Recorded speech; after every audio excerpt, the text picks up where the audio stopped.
सदगुरु महाराज का प्रवचन महर्षि में ही सत्संग सुधा सागर से प्रवचन संख्या 176। तपस्वी को नश्वरता का ज्ञान। प्यारे लोगों, शरीर और संसार की अनित्यता पर नित्य प्रति विचार करना चाहिए। शरीर एक तरह नहीं रहता, वह मर जाता है। संसार के पदार्थ भी सदा नहीं रहते, चाहे वे हमको छोड़ते हैं व हम उनको छोड़ते हैं। शरीर स्थिर नहीं है, हम चेतन आत्मा स्थिर हैं।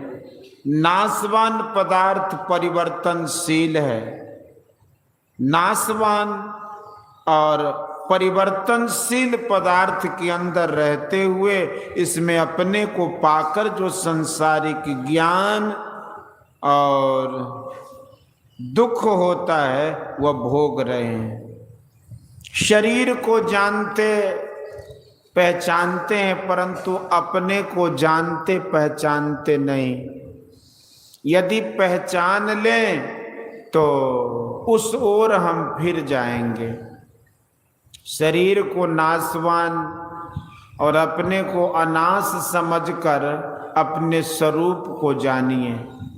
कितना भी सुंदर सुडौल शरीर है, मलमूत्र के अतिरिक्त उसमें कुछ और पदार्थ नहीं है।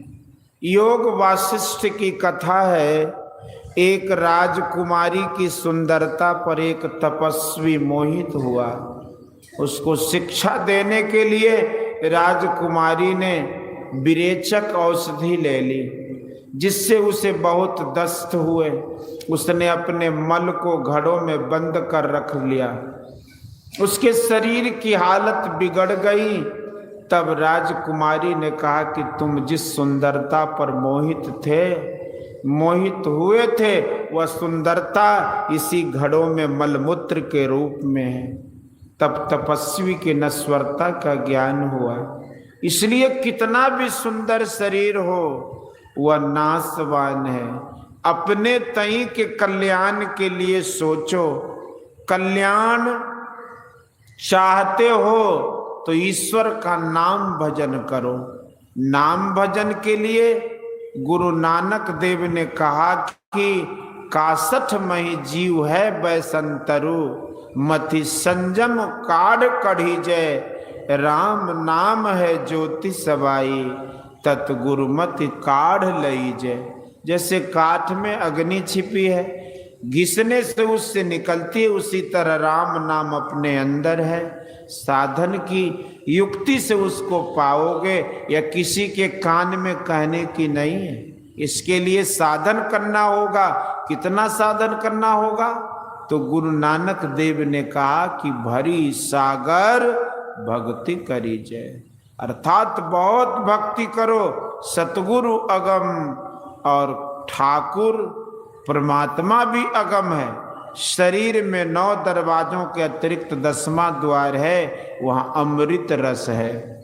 उसी के साथ ईश्वर का नाम है। उस 10वें द्वार में जो फिरता है उसमें अपने को लगाता है, तब उसको वह नाम मिलता है। बिन शब्दे नाम न चाह, गुरु नानक देव। उस शब्द को पकड़ने के पहले बहुत से शब्द मिलते हैं। परमात्मा का नाम वर्णात्मक और ध्वन्यात्मक दोनों में है। असली नाम ध्वन्यात्मक में है। जो ध्वन्यात्मक को पहचानता है वह ईश्वर को पाता है। अंतर में केवल चेतन आत्मा जाती है। शब्द में बहुत गुण है। गोस्वामी तुलसीदास जी ने नाम के संबंध में कहा है कि श्रवणात्मक, वर्णात्मक, ध्वन्यात्मक विधि 3 त्रिविध शब्द अनुभव अगम, तुलसी कहि प्रवीण। तुलसी सत्सई। शब्द के केंद्र में माइक सिद्धियां शक्तियां हैं जो उस शब्द को पकड़ता है उसमें सिद्धि हो जाती है। शब्द में ज्ञान है, जो उस ज्ञान को पकड़ता है वह ज्ञानी हो जाता है। सृष्टि के आरंभ में जो शब्द परमात्मा से हुआ, उसको जो पकड़ता है वो परमात्मा को पाता है। संत कबीर साहब ने कहा कि शब्द गहियो जीव संशय नाही, साहब भयो तेरो संग। इसकी जानकारी गुरु से होगी, वैसे नहीं।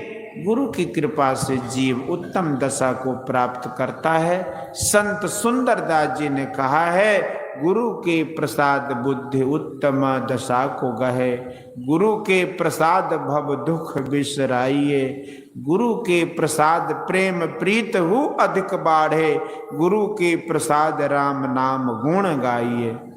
गुरु के प्रसाद सब योग की युगति जाने, गुरु के प्रसाद शून्य में समाधि लाइए। सुंदर कहत गुरुदेव जु कृपालु होय, तिनके प्रसाद तत्व ज्ञान पुनि पाइए। ईश्वर का भजन करो, साधन करो, मोक्ष प्राप्त करो।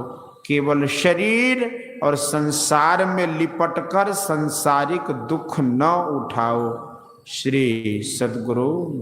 यह प्रवचन उत्तर प्रदेशांतर्गत मुरादाबाद में दिनांक 10/4/1962 ईस्वी को रात्रिकालीन सत्संग में बाबू श्री कांति प्रसाद जी द्वारा आयोजित सत्संग में हुआ था।